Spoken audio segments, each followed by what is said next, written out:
Ser podcast. Hoy por hoy Magazine.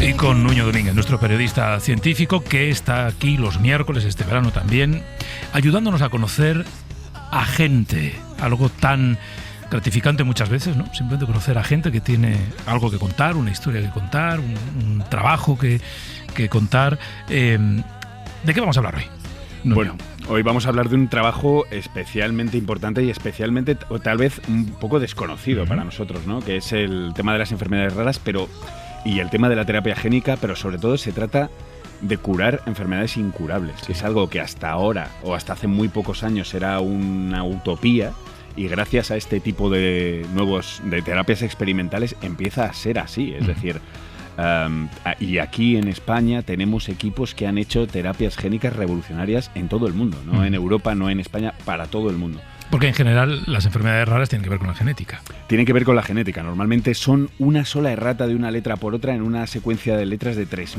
millones de letras. Pues un solo cambio te puede provocar una enfermedad que te da retraso mental, que te impide el desarrollo cognitivo, que te impide el desarrollo de tu locomoción. O sea, hay, por supuesto, muchos grados y hay muchas enfermedades raras.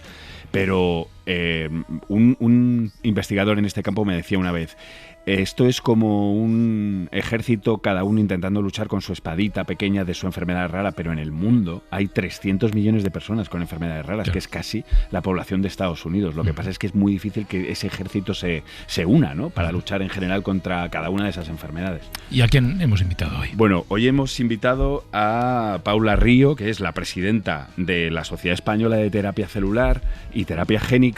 Conoce de primera mano esto porque, entre otras cosas, ha estado dentro de un equipo que lleva 20 años diseñando una terapia génica contra la anemia de Fanconi y que lo han conseguido. Y además está en un equipo en el CIEMAT, un centro de investigación en Madrid, que está desarrollando este tipo de terapias y que es pionero en el mundo.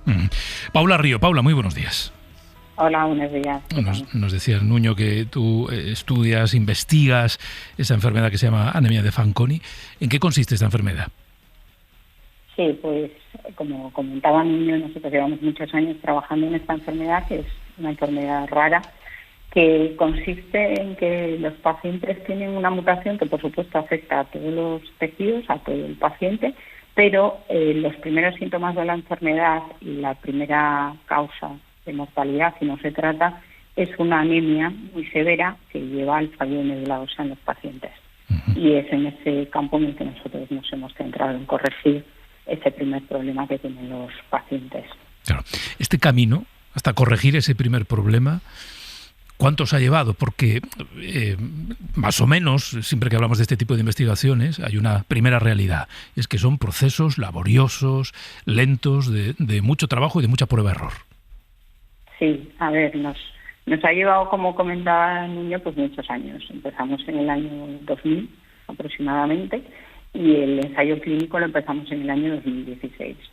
Lo que pasa que a nosotros también nos gusta decir que, bueno, claro, nosotros éramos un grupo de investigación que no pensábamos en pasar a la clínica y fue pues colaborando con los médicos, incluso con los pacientes, la Fundación de Anemia de Fanconi, con los que empezamos a pensar en ir a la clínica. Entonces, ese proceso fue quizás un poco más largo. Ahora, con la experiencia que tenemos ya en el caso de la anemia de Fanconi, pues hemos llevado otras terapias a la clínica más rápidamente.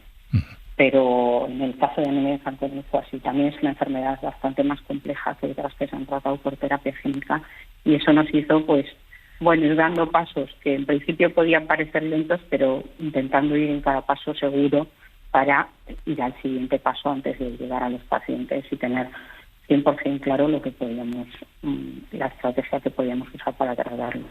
En estos casos, Paula, a mí cuando me toca escribir de esto, lo que más me sorprende son las historias concretas, ¿no? Y bueno, dentro de este proyecto tenéis historias de niños que, bueno, su perspectiva vital era o un trasplante de médula ósea o sufrir los achaques de esta enfermedad hasta, pues, posiblemente la muerte. Es decir, muchas de estas enfermedades son una sentencia de muerte, pero esto se puede cambiar. Vosotros habéis seguido a estos niños más de 7 años y habéis visto cambios alucinantes, ¿no?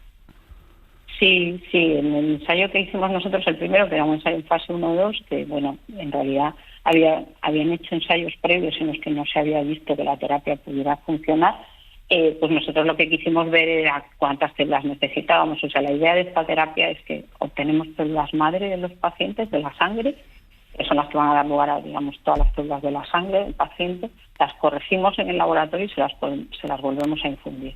Estos pacientes, como comentas, la terapia convencional estándar que se utiliza para estos pacientes para el fallo de médula ósea es el trasplante, pero el trasplante requiere un acondicionamiento, es decir, una quimioterapia para eliminar las células que tiene el paciente, que es muy tóxica, especialmente para estos pacientes que se trata de una enfermedad de reparación del daño en el ADN, con lo cual añades más daño en el ADN. Claro. Entonces, nuestra terapia se centraba en no tener que utilizar ese acondicionamiento, poder obtener las células, corregirlas y volvérselas a infundir y ver que esas células, bueno, pues como estaban sanas, iban a tener una ventaja frente a las enfermas. Entonces, nosotros, hemos visto en los pacientes que la ausencia, no tener que hacer ese acondicionamiento, pues, bueno, los pacientes que hablamos de niños, pues están 2-3 días en el hospital para hacer un seguimiento inicial y luego ya se pueden ir a su casa. Esto es una diferencia enorme con un trasplante en el que tienen que estar a lo mejor un mes aislados con alto riesgo de que puedan tener una infección que pueda conllevar la muerte. Entonces, en este caso, pues el tratamiento inicialmente es muy seguro para los pacientes, lo que era súper importante, obviamente. Y luego, pues sí, tenemos pacientes del ensayo en fase 1-2, bueno, pues que ahora mismo ya llevan 10 años de seguimiento y bueno, que están pues bien, muy bien. Así que para nosotros es una satisfacción. Un niño que tenía 4 años cuando hicimos la primera presentación del tratamiento y empezamos a tratar al paciente, ahora pues tiene 14 años y tiene una vida que cuando el niño, por ejemplo, pues sus padres dicen que no iba al cole, pero lo tenían que recoger a media mañana porque estaba muy cansado, etcétera, pues nada, a jugar al fútbol y no para, es súper activo. Así que sí, y ahora, bueno, pues tenemos en marcha el ensayo en fase 2, que ya, digamos, con las condiciones que hemos visto en el ensayo inicial, se mejoró la selección de los pacientes, qué pacientes se podían beneficiar de esta terapia, y en este ensayo pues los resultados la verdad es que están siendo muy muy buenos. Paula, ¿hay alguna forma fácil para que la gente entienda las diferencias entre terapia génica? También oímos hablar mucho de CAR-Ts, linfocitos, también de terapia celular. No sé si hay forma clara de distinguir todas estas cosas, porque cada día leemos un titular sobre ellas, ¿no? Y sobre... Sí, bueno, espero que fácil. La terapia celular usa solamente células. Ajá. Células que se pueden obtener de una persona, que puede ser una persona sana en general, y se pueden utilizar para una persona que está enferma. La terapia génica incluye la terapia CAR. Entonces, la terapia génica tenemos como, digamos, a grosso modo 2 tipos. Una en la que vamos a corregir un gen en una enfermedad genética, como comentabas tú al principio, en una enfermedad, en general una enfermedad rara, genética, podemos corregir el gen con terapia génica. Y luego, en el caso de la terapia CAR, lo que hacemos es utilizar la terapia génica para modificar unas células, que son los linfocitos T, que forman parte de nuestro sistema inmune, y lo que hacen es, en general, defendernos también del desarrollo de tumores, por ejemplo. Pero con la terapia, modificándolas, lo que les damos es más fuerza para ser capaces de actuar frente a los tumores, frente a tumores concretos, ¿vale? Entiendo. Entonces, dentro de la terapia génica de enfermedades raras, pues lo siguiente es que podemos coger células del paciente, como es nuestro caso, y corregirlas en el laboratorio, o hay muchas enfermedades en las que eso no se puede hacer, pues por ejemplo porque la enfermedad afecta al cerebro, no puedes coger las células del cerebro, extraerlas y corregirlas. Entonces se corrige directamente en el paciente, o sea, se introduce el vector que va a llevar las herramientas para corregir esa célula o el gen correcto. Espero haberlo explicado. Sí. No, solo añadir que en el caso de los CAR-T, que es como esa subdivisión que se aplica a linfocitos, también han curado leucemias incurables y que eran letales, y hay niños que tienen ahora, pues yo creo que más de alguna de las primeras pacientes debe andar ya por los 20 años y tenía una sentencia de muerte y ahí sigue, ¿no? Sí, totalmente. La terapia CAR-T ha revolucionado el campo del tratamiento de los tumores. Realmente sí, los resultados son impresionantes, fundamentalmente, como comentas, en el caso de leucemias y linfomas, tumores hematológicos, pero se está trabajando mucho también para actuar frente a tumores sólidos. Y ya hay varias terapias aprobadas, en ese caso. Paula, entiendo que en un proceso como de investigación como en el que tú has participado, hay un primer, digamos, elemento fundamental, que es conseguir encontrar esa terapia, ¿no?, que se traduce en un tratamiento que cura, ¿vale? Por resumirlo mucho, digamos, ¿no? Pero claro, como todos estos tratamientos y terapias, muchos de ellos son muy recientes, la siguiente incógnita es durante cuánto tiempo la persona curada se mantiene sana, es decir, el riesgo de las recaídas. Entiendo que a partir de vuestros hallazgos se abre otro proceso, que es el de seguimiento de las personas a las que aplicáis esas terapias. Sí, efectivamente. Hay tratamientos de terapia génica en otras enfermedades que se ha utilizado la estrategia similar a la nuestra, que los pacientes llevan ya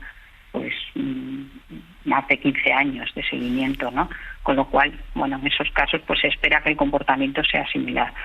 En el caso de anemia de Fanconi, lo que ocurre es que como las células madre, que son la diana, las células madre de la sangre, también están afectadas, se pensaba que las células madre podían estar un poco agotadas, digamos que eran mayores de la edad que les debería corresponder, ¿no? Algo para explicarlo fácilmente. Entonces, parte de este ensayo obviamente es eso. Nuestra corrección, el gen se integra dentro del genoma, con lo cual cada vez que la célula se divide va a estar ahí, o sea que es estable la corrección, solamente hay que hacer una vez la terapia y en principio debería durar durante toda la vida del paciente. Pero claro, eso forma parte del seguimiento de nuestros pacientes. Nosotros también por la seguridad del ensayo tenemos que seguir a los pacientes durante 15 años, pero los seguiremos obviamente durante toda la vida de los pacientes que quieran estar incluidos para poder determinar lo que tú comentas. Pero en principio esa es la idea de la terapia, pero como es una terapia experimental, tenemos que demostrarlo. Claro.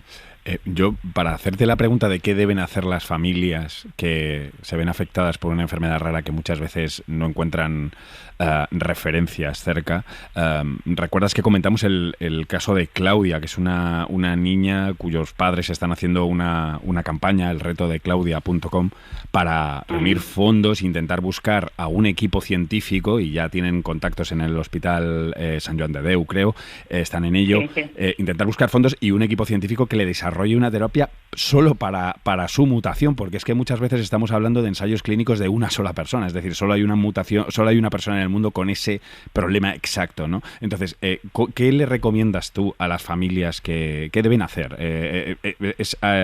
¿Deben tomarse la iniciativa por ellas mismas y iniciar este tipo de campañas? ¿Deben contactar directamente a científicos? ¿Cómo pueden reaccionar? Bueno, pues yo lo que recomiendo, obviamente, es que primero intenten buscar a más familias que tengan la misma enfermedad, porque cuando te agrupas, siempre eres más fuerte, ¿no? Entonces yo creo que eso es muy importante. A veces no es la misma mutación, pero son mutaciones en el mismo gen. Entonces encontrar a las familias, ya obviamente no solo en España, porque cuando hablamos de enfermedades raras hay que ir a otros países también, yo creo que eso ayuda muchísimo, ayuda mucho a nivel psicológico también, porque conoces casos parecidos a los tuyos, que en general son enfermedades, muchas de ellas muy severas. Y el siguiente paso, por supuesto, es encontrar a investigadores y clínicos que estén interesados en trabajar en la enfermedad o que directamente ya estén trabajando. Entonces, es verdad que una familia sola puede conseguir financiación y puede conseguir que se haga una terapia para su hijo o hija, pero creo que en grupo funciona mejor. Y nosotros es como hemos funcionado, ¿no? Cuando nosotros empezamos a buscar a clínicos que estuvieran tratando a los pacientes, que es obviamente lo más importante, y por otro lado también a los pacientes, y eso, crear una red que entre todos fuéramos capaces, por ejemplo, de que cuando los pacientes fueran al hospital pudiéramos recibir la muestra que sobraba para poder investigar nosotros y así ir avanzando, y que entre todos también se cree un vínculo de tener realmente la confianza en que los investigadores están con un objetivo, que es el de tratar a tu hijo o tu hija en el momento que se pueda con los clínicos, por supuesto. Pues Paula Río, presidenta de la Sociedad Española de Terapia Celular, gracias por habernos atendido esta mañana y gracias por ayudarnos a entender, ¿no?, que cuando hablamos de ciencia siempre es fundamental la prescripción para que los que los que ignoramos todo, casi todo, sobre vuestro trabajo, sepamos en qué consiste. Gracias, Paula. Muchas gracias por Gracias. darnos la oportunidad también. Gracias. Muchas Gracias, Paula. gracias a Hasta Nuño luego. también. Chao, un Mencionabas, abrazo. Nuño, lo del reto de Claudia. Estaba leyendo ahora en la web. Dice, Claudia tiene 3 años, padece la deficiencia de la proteína D bifuncional, una enfermedad neurodegenerativa ultra rara. Ultra porque rara, las hay raras y ultra, ultra raras. raras, eso Esto es. es. Y su única posibilidad es una terapia génica que unos investigadores de Madrid han puesto en marcha, pero el problema, dicen, es que cuesta 3 millones de euros. Eso es. Los padres están intentando recaudar ese dinero y sobre todo conseguir los investigadores que les apoyen para desarrollarla. Esta niña iba a la misma guardería que mi hijo y bueno, los padres lo cuentan muy bien. Los primeros 3 meses es cuando empiezan a ver los primeros signos de enfermedad. Y bueno, aquí, claro, hay que hablar también de la urgencia, ¿no? Muchas veces esto se tarda años, como estábamos hablando con Paula, entonces hay que darse mucha prisa porque a veces son enfermedades que el reloj cuenta en tu contra, ¿no? Estoy leyendo los síntomas: hipotonía muscular severa, afectación auditiva, neurodegeneración progresiva, retraso en el desarrollo, alta mortalidad. No, claro, sí. Este es un proceso interesante no solo en el hallazgo de terapias y tratamientos, sino muchas veces, y de esto ya hemos hablado también en otras ocasiones, en la detección de una enfermedad rara. Es decir, no es que se conozcan todas las enfermedades raras, ¿no? Es que muchas veces se encuentran nuevas enfermedades raras, porque aparecen casos, claro, tienen que dar dentro del sistema de salud, digamos, con quien entienda que puede estar ante algo que sea extraño. Esa lotería de la genética, pero hay que recordar siempre que este tipo de investigación no beneficia solo a estas personas que sufren estas enfermedades y a sus familias, sino que posiblemente algunos de los tratamientos que se desarrollan para tratar estas enfermedades pueden tener luego una aplicación en enfermedades mucho más frecuentes. O sea que es un campo de investigación que puede afectar a la gran parte de la población. De hecho, Pablo nos hablaba de técnicas, es decir, de modelos de respuesta que luego efectivamente se pueden aplicar a otras enfermedades. Para no perderte ningún episodio, síguenos en la aplicación o la web de la SER, Podium Podcast o tu plataforma de audio favorita.